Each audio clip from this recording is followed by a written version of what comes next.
Well, hello. This is going to be my first video.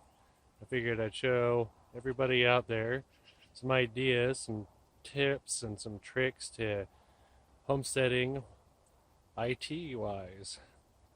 I'm a career IT guy, and a lot of the problems that I have out here on the homestead can be solved with a little ingenuity and a little bit of splicing things together. So, without further ado, I will show you the driveway cam. Problem that I was running into, as some of you may have, is that the top of our property is over 1,000 feet from the house. So we don't know who comes and who goes because it's a one-way street. You're committed when you're coming here. So to fix this problem, second problem is there's no electricity. Cheap Harbor Freight solar panels,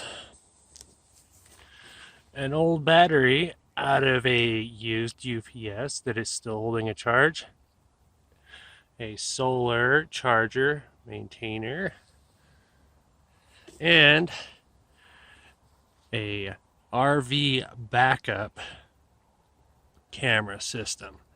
Now this is the transmitter side, and as you can see, it is connected to an old used 2.4 gigahertz antenna. The reason being is because the home is that way, very, very far away.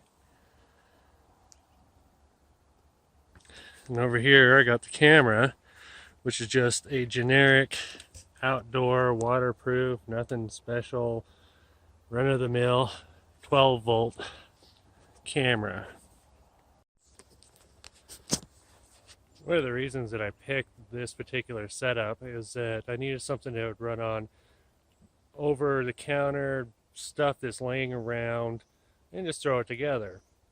The only parts that I had to buy was a backup camera, which I got off of eBay for I think it was like 12 or 14 bucks. The other side of it just hooked up to the DVR system that we already have, and it just kind of works. It's not perfect by any means, but it gets the job done. Now this summer I am going to come out here and adjust the angles on these solar panels so that we get a little better coverage. Unfortunately, we have a lot of trees here, so this particular location isn't great for getting us a clear shot of the sun. So, also going to be waterproofing this better once summer comes and it's not so cold all the time. As of now, I have just taken a pop lid, which you probably noticed before, put a common sense cup, put a hole in the bottom of it. That way when water gets in there, it will just run out and onto the ground. Should also note that the camera came with this little chintzy run-of-the-mill antenna. It does work, but not well. You get a lot of video distortion and it's just not very clear. So that's why I went and upgraded the antenna and put a larger antenna on it and on the sending side, because it does make a huge difference. It doesn't require anything other than special connector, which you do have to wait a while to get it from China. Back when we first purchased this home, we had some problems with dogs.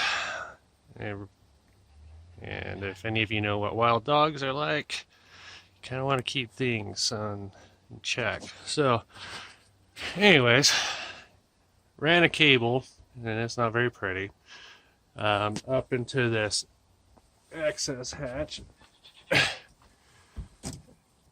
where I left myself a piece of category 5, which is networking cable. As you can see here, it's up in the rafters. Then on the inside of here, I got just a simple power over Ethernet adapter, which just runs your 12 volt DC. Made myself an adapter so that it could attach to the receiving end of the 2.4 gigahertz antenna camera side, and it works great because it's all nice and neat inside of here